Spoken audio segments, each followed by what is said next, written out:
Tiger हिल का जो train है ये बड़ा ही डिफ़िकल्ट टरेन है। टाइगर हिल एक ऐसा पहाड़ है जो एक मैजेस्टिक पहाड़, सिंगल पहाड़ वो खड़ा हुआ है। नॉट लाइक तोलोलिंग के जो कंपाउंड हैं कि वो बंच ऑफ माउंटेन्स हैं, several mountains coming together to make a compound. Tiger Hill ऐसा नहीं है। टाइगर हिल का जो पहाड़ है वो एक स्टैंड अलोन पहाड़ है और उसके साथ एक छोटा पहाड़ जो उससे आप कह लें कि चढ़ाई या उतरवाई के लिए इस्तेमाल होता है।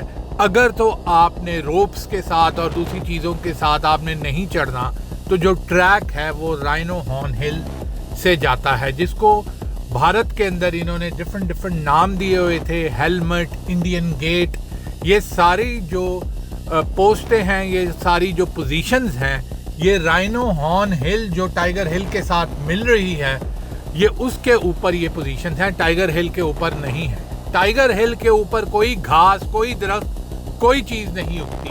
वो काले पत्थर का एक बहुत बड़ा पहाड़ है जो साफ ज़ाहिर स्नो कवर्ड होता है जब सर्दियाँ आती हैं। तो राइनो हॉर्न हिल से ही टाइगर हिल के ऊपर अगर आपने वहाँ मैसिव चढ़ना है, यानी अगर आपने ट्रैक से चढ़ना है, तो वो राइनो हॉर्न हिल से उसके ऊपर चढ़ा जा सकता है। और राइनो हॉर्न हिल के ऊपर डिफरेंट डिचेस हैं और डिफरेंट तरह की घाटियां हैं, तो वो भी कोई आसान पहाड़ नहीं है। ऐसा पहाड़ नहीं है कि वहाँ कोई लोग रहते हैं या जानवर रहते हैं। तो जब पाकिस्तान फौज रिसेंटली टाइगर हिल के ऊपर पाकिस्तान ने दोबारा से पोस्टों को एक्टिवेट किया और ये पूरा द्रास और बटालिक के एरिया के अंदर अपने आप को प्रोफेशनली दोबारा एक्टिवेट किया, वैसे तो मौजूद थे, तो इसके अंदर अब जो राइनो हॉर्न हिल से जब नीचे आप उतरते हो तो वहाँ एक बीएसएफ की पोस्ट थी।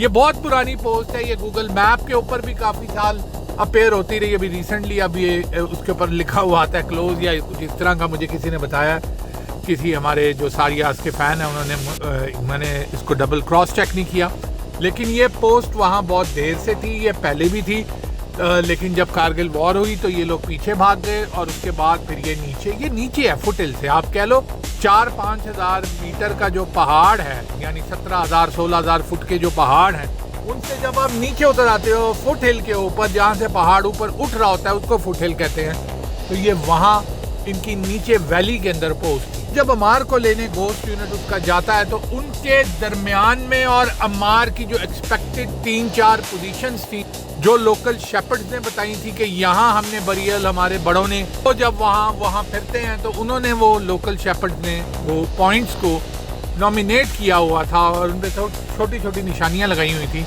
कि यहाँ हमने बरियल किए थे। ज़्यादातर वो इंडियन फ़ौजियों के थे जो कैप्टन शेर खान और कैप्टन अमार हुसैन और गोश्त यूनिट ने मारे थे।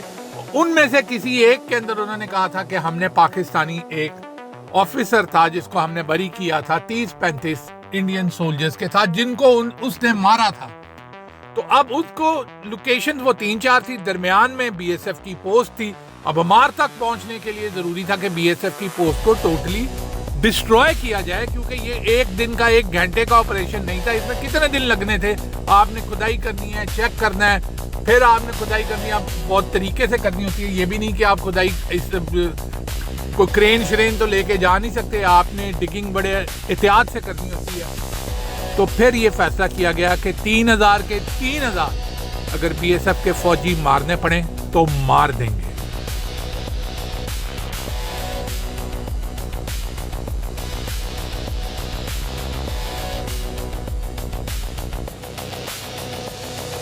हमें ये चीज़ क्लियर थी कि अगर हमने अम्मार की बॉडी को एक्सट्रैक्ट करना है, क्योंकि एग्जैक्ट जगह तो हमें नहीं पता थी, तो इन 3,000 बीएसएफ के फौजियों के ऊपर कहर बनकर नाजिल होना पड़ेगा।